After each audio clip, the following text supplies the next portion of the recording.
네, 그 행복을 정말 제대로 누리며 살아가기 위해서 기초를 다시 한번 돌아보는 우리 세대자 교실 오늘 두 번째 시간입니다. 공부하는 시간이에요. 물론 공부하는 시간 좀 졸릴 수도 있지만 알았던 것들을 좀 더 새롭게 하기 위해서 더 집중할 수 있었으면 좋겠습니다. 공부 시간은 뭐니 해도 복습이 제맛이죠. 네, 복습하는 시간 갖도록 하겠습니다. 우리 지난주에 우리는 죄인이다 라는 그 정체성을 확인했습니다. 근데 그 시작에 무엇을 확인했느냐? 칼빈이라는 우리 믿음의 조상이 바로 나를 아는 것, 나란 어떤 존재인가라는 것을 알 때 이 말이 중요하다고 얘기를 했다는 거죠. 자신을 알지 못하고서는 하나님 알 수 없고 하나님을 알지 못하고서는 나를 알 수 없다. 나를 아는 것, 나 자신을 아는 것과 하나님을 아는 것이 연결되어 있다. 그렇게 이야기를 했다는 겁니다. 그 근거는 어디까지나 하나님의 말씀이었죠. 창세기 말씀에 하나님이 우리 사람을 지으셨는데 어떻게 지으셨느냐? 자신의 형상대로 지으셨다는 것. 자신의 형상. 여기서 이야기하는 형상은 한번 지난주에도 물어봤는데 한번 기억하시나 다시 한번 여쭤볼까요? 성경에서 우리 개역 개정 성경에서 딱 이 형식으로 하나님은 어떤 분이다. 그러니까 하나님 스스로 나는 이렇다라고 얘기한 게 아니라 하나님은 어떤 분이다 설명했을 때 그 하나님은 어떤 분이다고 뭐라고 설명했다고 그랬죠? 하나님은 네, 맞습니다. 사랑이시다. 한꺼번에 두 개의 대답이 다 나왔습니다. 하나님은 영이시다. 그렇죠? 하나님은 영적인 존재로서 사랑이신, 사랑을 하시는 존재고 그 존재, 그런 형상으로 사람을 만드셨다는 겁니다. 그러니까 원래 하나님이 만드신 대로라고 한다면 우리는 사랑하는 존재라는 거죠.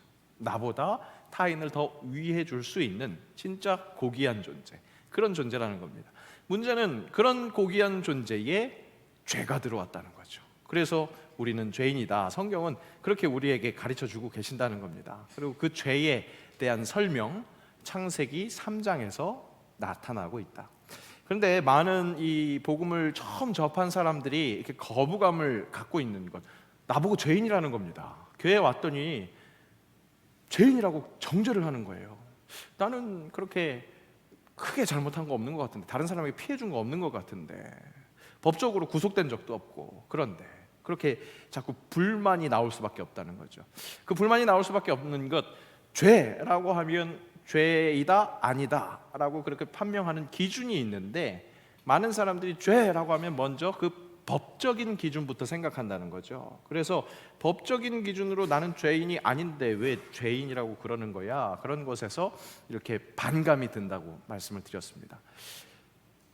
그런데 그 법적인 기준이 사람을 죄인이다 아니다 그렇게 판단하는 그 기준들 중에 사실은 아주 기본적인, 가장 기본적인, 우리가 함께 살아가기 위해서는 아주 기본적으로 지켜야 하는 그런 기준이다 말씀드렸고, 사실은 도덕적인 것, 윤리적인 기준이 좀 더 이렇게 철저히 지켜야 하는 그런 모습이라고 했죠. 그러면서 그 법적인 기준이나 도덕, 윤리적인 기준은 계속 변한다.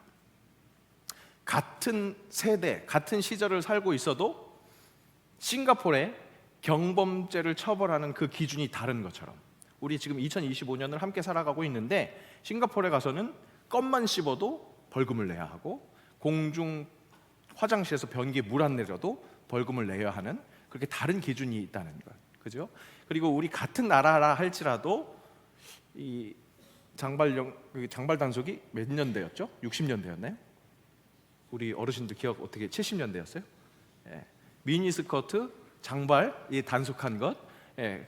같은 나라인데도 그 예전에는 그것이 법을 위반하는 것이었다는 거죠. 그렇게 그 기준은 항상 변하고 동일할 수 없다. 그런데 유일한 기준, 변하지 않는 기준은 무엇이냐? 바로 우리 하나님의 말씀이라는 거죠. 하나님의 말씀에 기록된 바 의인은 없나니 하나도 없다. 모든 사람이 죄를 범하였으며 하나님의 영광에 이르지 못하더니, 그렇게 성경이 모든 사람이 죄인이다 라고 이야기하니까 당연히 아멘 할 수 있습니다. 그렇게 말씀을 드렸습니다. 그런데 그냥 그러고 받아들이는 것만 우리에게 능사가 아니라 제대로 왜 나를 죄인이라고 하는가, 그것에 대한 이해가 있어야 한다고 그랬죠. 우리가 죄인이다, 그 죄의 유전을 받았다 하고 하는 얘기의 그 원죄에서 뱀이 여자에게 그렇게 유혹한 것, 그것은 하나님 말씀이 있었는데 이걸 꼭 지켜라 하는 그 말씀이 있었는데 그 불순종했기 때문에 죄다. 그것도 그렇게 죄를 그렇게 정의할 수 있는데, 무엇보다 선악과를 취한 그 하와의 선택은 무엇이었느냐? 아담도 나중에 같이 선택했죠. 그것은 무엇인가? 바로 선악의 기준을 자기에게로 가져왔다는 겁니다. 지금 우리 시대가 많이 혼란스러운 이유 무엇입니까? 정말 사사시대처럼 자기 소견에 옳은 대로 행하는 거죠. 선악의 기준이 다 나에게 있는 겁니다. 각자의 사람마다 있는 겁니다. 그러니까 질서가 잡히지 않고 혼란스럽습니다. 더욱더 괴로움에, 어려움에 들어가게 돼 있다는 겁니다. 그러니까 이 죄가 어떻게 이루어졌느냐? 선악의 유일한 기준, 다른 법적인 기준이나 도덕적인 기준이나 윤리적인 기준은 항상 다 변하기 때문에 뭐 하나 기준을 잡을 수가 없는데, 변하지 않는 하나님께만 선악의 기준이 있는데 그 기준을 나에게 갖고 왔기 때문에 이 죄된 상태에 빠져 있다는 것. 실은 지난주에 말씀드리지 않았지만 이런 이야기를 하면 사실 처음 이제 신앙을, 이 복음을 접하는 사람들은 이렇게 불평합니다. 아니, 왜 하나님이 선악과를 사람 손 닿는 데 두셔가지고 그냥 손 닿지 않는 저기에다 두셨으면 유혹받을 일도 없고 유혹에 넘어갈 일도 없을 텐데 왜 굳이 거기다가 딱 그 유혹 받게 놓고 유혹받았다고 죄 졌다고 그렇게 이야기를 하는가, 그런 이제 불만을 제기를 하죠. 그 이유는 무엇입니까? 여러분, 사랑, 제가 새가족 교육할 때도 그거 꼭 물어보는데, 사랑의 전제 조건이 뭡니까? 사랑하려면 전제 조건, 그러면 막 신뢰가 필요하고 자기 헌신이 필요하고 막 그런 고차원적인 얘기들 많이 하시거든요.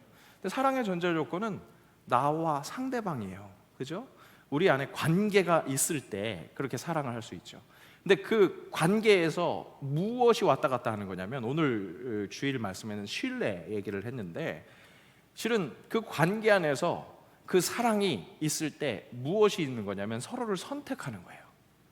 그러니까 하나님은 자신의 형상대로 우리 사람을 지으시고 로봇으로 만드신 게 아니에요. 그냥 하나님이 그냥 시키면 시키는 대로 하기를 원하는 그런 관계를 형성하신 게 아니라는 겁니다. 나도 하나님을 선택하고 하나님도 나를 선택하는, 서로 사랑하는 관계를 원하셨다는 거죠. 그러니까 선악과만큼은, 다른 모든 과실들은 다 취할 수 있는데 선악과만큼은 인정하는 것은 무엇이냐? 내가 하나님을 선택하는 거예요. 내가 내 삶의 기준을 하나님으로 인정하는 거예요. 그런데 어떻게 해요? 삶의 기준을 하나님으로 인정하는 게 아니라 내 마음속으로, 내 판단으로 가져와서 분리된 상황, 이것이 죄된 상황이라는 거죠. 이런 죄인의 상태, 그러니까 지난주에 말씀드린 것이 무엇이었습니까?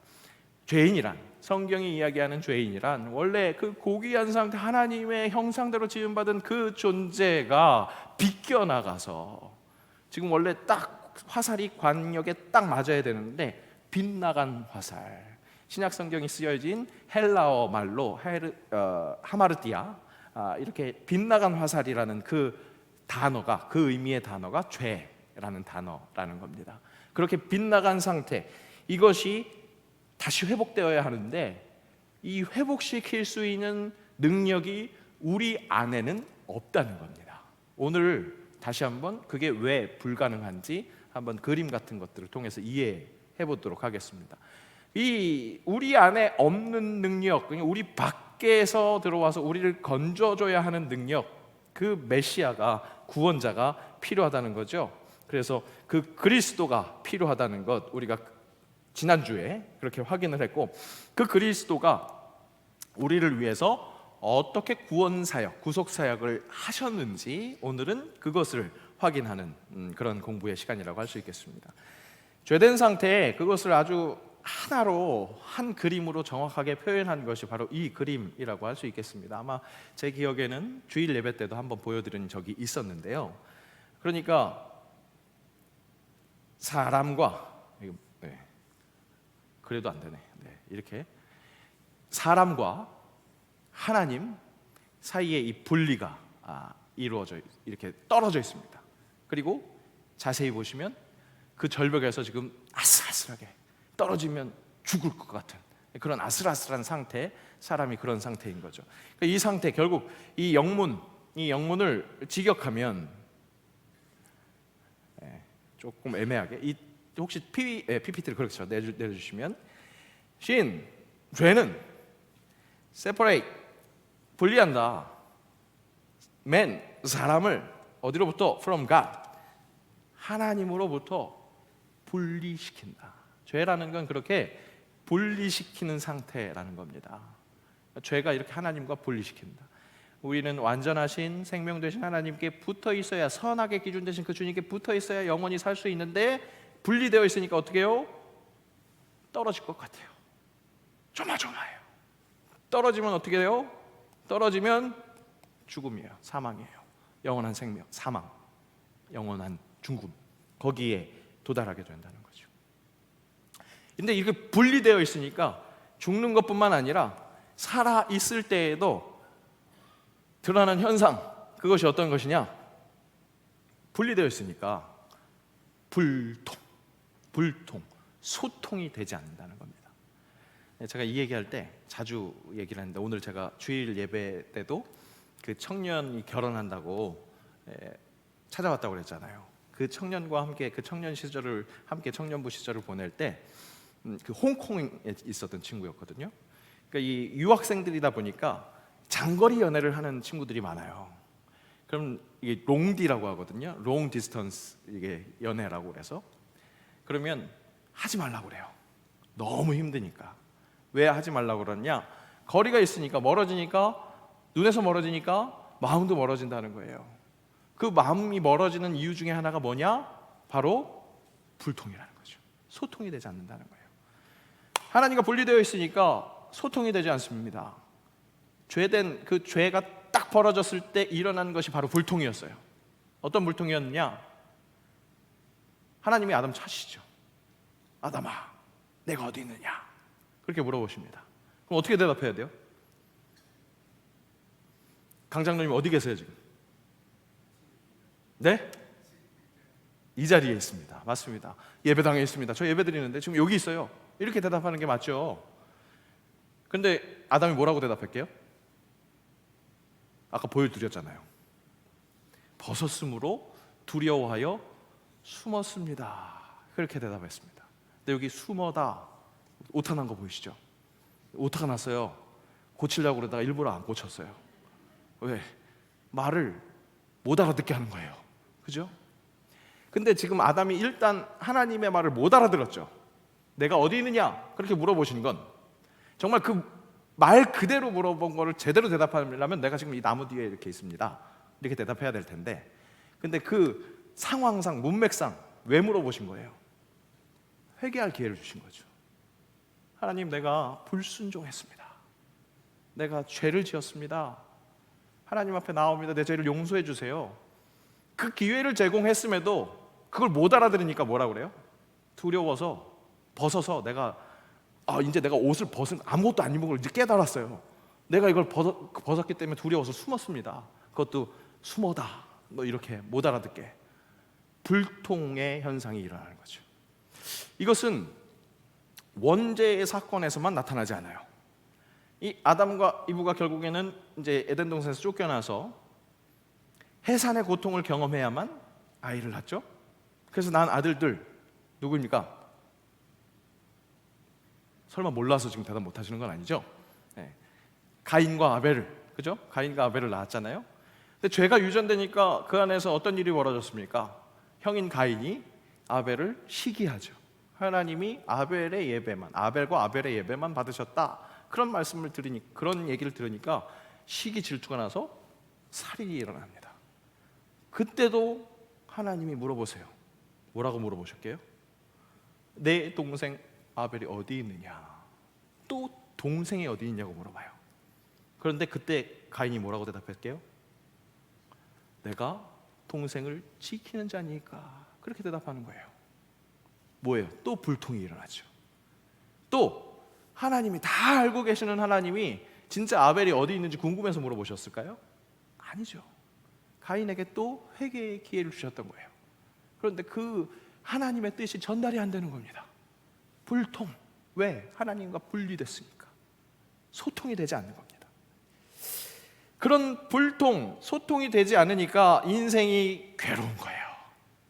분리되어 있으니까 인생이 정말 에덴 동산이 아니라 수고해야만, 얼굴에 땀을 흘려야만 그렇게 먹을 수 있고 먹고 살 수 있고, 그 먹고 사는 것 때문에 힘든 것뿐만 아니라 그냥 모든 것이 이 고통스러운 사람인 거죠. 그죠? 청춘이니까 그 김난도식 교수님이 쓴 책이 이름이 뭐였죠? 제목이 뭐였죠? 청춘이니까 아프니까 청춘이다. 그죠? 예. 그 우리 광야를 읽다라는 책이 이제 나중에 그 부분이 나오는데, 청춘은 아프니까 청춘이라고 하는데 중년은 아프다고 얘기도 못 한다고. 청춘만 아픈 게 아니라 모든 인생이 아프다는 거죠. 다 때때마다 이유가 있어서 고통이 있어요. 그죠? 그리고 우리 어르신들 이제 정말 점점 날이 갈수록 연약해지고 그렇게 죽음으로 다 내딛는 것 같으니까 더 아주 리얼하게 그 고통을 바라보고 계시지만, 실은 젊었을 때나 어렸을 때나 다 나름의 고통이 있다는 거죠. 아픔이 있어요. 성경은 그것을, 그 아픔의 원인을 어디서 찾느냐? 하나님과 분리됐기에. 그러니까 갓난아기에도, 제가 저번에도 말씀드렸죠, 유아 세례 교육을 할 때 갓난아기도 십자가의 보혈의 피가 필요하다고 그렇게 고백하는 것, 그것이 유아 세례 받을 때 부모들의 신앙 고백이거든요. 그러니까 우리가 하나님과 이렇게 분리되어 있기에 고통 속에 살아갑니다. 하나님과 불통이기에 이 고통 속에 살아갑니다. 이것이 우리의 인생에 대한, 성경이 가르쳐주는 인생에 대한 이해라는 겁니다. 바로 이런 불통, 분리된 상태, 그것을 해결하시는 분이 바로 예수 그리스도다. 아까 그렇게 분리되어 있었던 것을 십자가가 연결시켜 주는 거죠. 그러니까 이 사람, 아까 막 떨어질까 봐 어쩔 줄 몰랐었던 사람에게 이게 굉장히 사실 역동성을 그린 건데 그렇게 느껴지시는지 모르겠어요.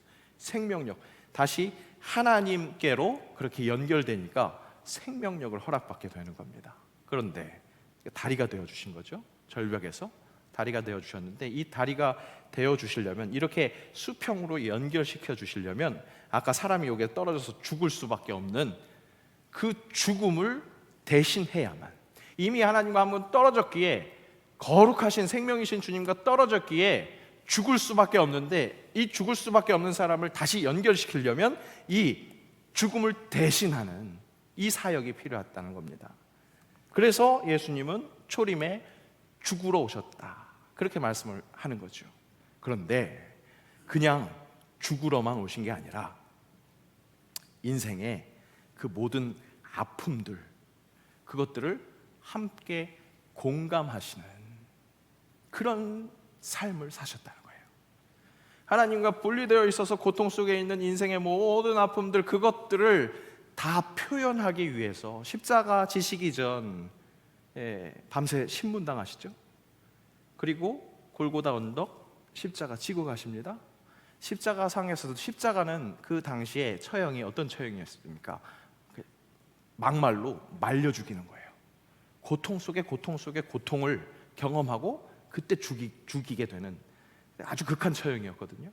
정치범들에게나 행하는 아주 극한 처형이었는데, 그 처형을 당하신, 그 신문당하시고 고문당하시고 그 희롱을 당하시고 힘든 그 모든 과정들이 실은 우리 인생 속에서 경험하게 되는 그 고통을 동감하신다, 그런 메시지가 있다는 겁니다. 인간의 몸을 입고 이 땅에 오신 이유는 하나님이 저 하늘에서 그 인간, 내가 이렇게 끄집어 줄게, 이렇게 놀라운 능력으로 그렇게 구원해 줄게가 아니라 우리 삶에 함께 오셔서 나와 같은 존재가 되셔서 너희가 하나님과 떨어져 있는 그 고통이 얼마나 큰 고통인지 내가 함께 동감하면서, 그래서 그렇게 다시 다 같이 살 수 있게 해줄게 라는 사인이었다는 거예요. 이것은 무슨 힘이 있습니까? 우리 삶에 진짜 고통스러울 때, 진짜 어려울 때 정말 우리를 힘들게 하는 건 뭘까요? 나 혼자라는 외로움입니다. 나 혼자인 것 같은 바로 그 순간 혼자가 아니야. 예수님의 이름이 뭐라고 했다고요? 임마누엘, 하나님이 함께 하신다. 그 자리에서도 혼자가 아니라 내가 함께 하리라, 끝날까지 함께 하리라. 오늘 찬양으로 또 우리가 확인했지 않습니까? 함께 하신다. 고통 속에서 함께 하신다. 그래서 진짜 예수 그리스도의 참된 영광은, 하나님의 사랑이 제대로 드러나는 영광은 부활하신 모습이라기보다 십자가 그 자리에서 인간의 고통을 함께 느끼신 그 자리에서 그 찬란한 영광이 빛났더라, 그렇게 말씀하신다는 겁니다.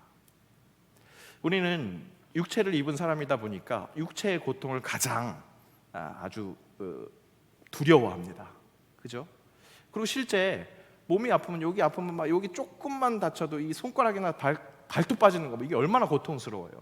그러니까 예수님의 고통 중에 그 육체적인 고통이 가장 컸을 것이다. 그래서 거기에서 좀 마음에 감격이 있고 그렇게 마음도 아파하고 그런 부분이 있습니다. 실제 예수님이 맞으신 채찍, 여러분 채찍 맞아보셨어요?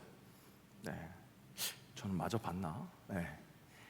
근데 요즘 우리가 뭐 알고 있는 채찍 이렇게 하면 그냥 가죽끈 이렇게 있는 거잖아요. 그래서 이렇게 딱 치면 뭔가 찰싹 아플 것 같고, 이렇게 상처가 나더라도 뭐 찰과상 정도 날 것 같은 그런 느낌이잖아요. 그런데 로마 군인들이 이 죄인을 다룰 때 썼던 채찍은 그 채찍 끝에 이 동물들의 이빨이나 뼈, 쇳덩이 이런 것들을 묶어 놓습니다. 그러면 그것들을 이제 힘껏 내리칩니다. 그러면 가죽끈에 그것들이 묶여져 있으니까 가죽끈이 어떻게 될까요? 휘리릭 온 몸을 한 바퀴, 이렇게 한 바퀴고 몇 바퀴고 돌겠죠. 그러면 그 돌면서 동물 이빨, 그 동물 뼈들이 살갗을 파고 들어가는 겁니다. 그러면 꽉 박혔으니까 아이고 이거 잘못 빼면 큰일 나니까 그 군인들이 하나 둘 이렇게 살살살 빼주면서 돌려줄까요? 아니죠. 그냥 훅 뜯어내는 겁니다. 그러면 그와 함께 살점들이 떨어져 나가는 거예요. 그러니까 이미 밤새 신문당하신 예수님은 뼈가 보일 정도의 그런 지금 상처가 있는 거예요. 그러니까 십자가 길 골고다 언덕을 갈 때 구레네 시몬의 도움을 받을 수밖에 없는 그런 상태였다는 거죠. 벌써 지금 막 인상이 찌푸러지시는 분들이 계세요. 막 그 고통이 나도 같이 느껴지는 거죠. 사람이니까 그 육체적인 고통이 가장 크게 느껴지는 것 같아요. 그런데 예수님이 당하신 고통은 그 육체적인 고통뿐만 아니라 희롱, 진짜 그 마음이 상처 입는, 하나님의 아들인데 네가 하나님의 아들이면 내려와봐, 그렇게 조롱하는 그런 희롱도 있었습니다. 그런 마음의 아픔도 있었어요. 그런데 제가 정말 강조드리고 싶은 건 예수님이 경험한 그 십자가상에서의 가장 큰 상처는 하나님과의 분리입니다. 삼위일체 하나님 완전한 연합이라고 했어요. 떨어질 수 없는 사랑의 연합이에요. 그런데 그 연합에서 십자가상에서 죽임을 당하는 그 순간만큼은 하나님과 분리되는,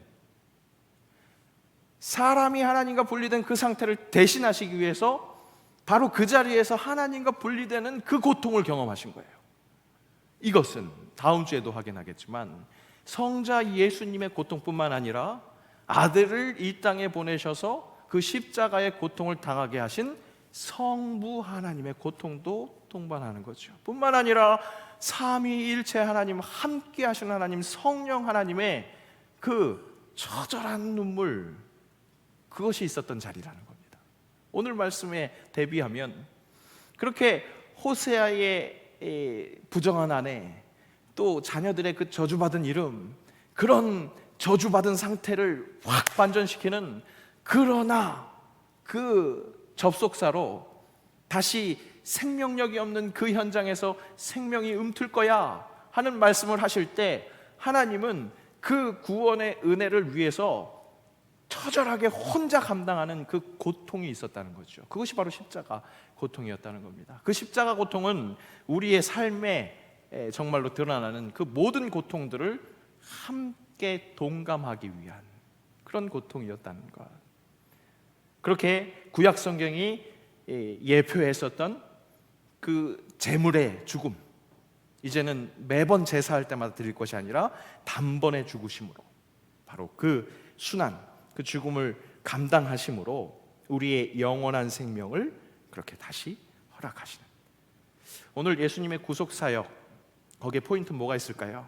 그냥 죽으셨다 정도가 아니라 그 모든 고통과 고난을 먼저 감당하심으로 우리가 인생 속에서 경험하고 있는 그 고통 속에서 느끼는 그 외로움, 나 혼자인 것 같은 그것이 아니라고, 예수님이 함께 하시는 고통이 있으셨다고. 그리고 결국 그 고통이, 여러분 진짜 전도서 말대로 헛되고 헛되다, 인생은 그렇게 생각할 수 있거든요. 그런데 그 고통이 고통으로 끝나는 것이 아니라 부활하심으로 부활에 동참하게 된다는 것이, 이것이 복음이라는 거예요. 다음 주에 복음이란 이런 것이다 말씀드릴 때 바로 그것이 확인되겠습니다. 그러니까 오늘 다시 한번 정리할 때, 그렇게 우리의 죽음을 대신하시기 위해서 대신 죽으신 예수님, 그분이 우리의 고통과도 함께 하시는 예수님이시다. 그래서 우리의 삶에서 소망을 갖게 하시고 힘을 주시는 그런 예수님이시다. 그것을 기억하시면 좋겠습니다. 다음 주에는 그렇게 우리를 위해서 죽으셔서 허락하신 그 복음이란 무엇인가, 진짜 복음이란 무엇인가, 그리고 그 복음을 우리에게 주시는 예수님에 대한 예수님의 정체라고 할까요? 그것을 다시 한번 확인하는 그런 시간이 될 수 있도록 하겠습니다. 아무쪼록 이 세례자 교실이 우리에게 허락하신 그 예수 그리스도의 대속의 은혜가 어떤 것인지를 좀 제대로 누릴 수 있도록 다시 우리의 신앙을 리프레시하는 그런 아름다운 시간들이 될 수 있었으면 좋겠습니다. 기도하겠습니다. 하나님, 은혜 감사합니다. 오늘 정말 그러나 사랑하시는, 끝까지 사랑하시는 그 하나님을 기억하며 또 예수님께 우리를 회복시키시는 것, 죄인인 우리를 회복시키시는 것이 어떤 의미인지 다시 한번 확인하게 하셨으니 감사합니다. 그 구속의 은혜, 대속의 은혜를 찬양하며 새 생명을 받은 우리가 더욱더 그 은혜에 합당한 주의 사람이 될 수 있기를 원하오니 아버지, 그렇게 은혜 받은 사람, 복된 사람답게 살아낼 수 있도록 인도하여 주옵소서. 또 예배 시간 하나님께 귀한 예물 올려드립니다. 건축 봉헌으로, 또 선교 장학 11조 여러 봉헌의 이름으로 그렇게 봉헌 올려드릴 때 아버지, 예물과 함께 드리는 우리의 마음을 받아주시고 그것이 하나님께 쓰임받는 아름다운 그런 복락이 될 수 있도록 인도하여 주옵소서. 예수님의 이름으로 기도합니다.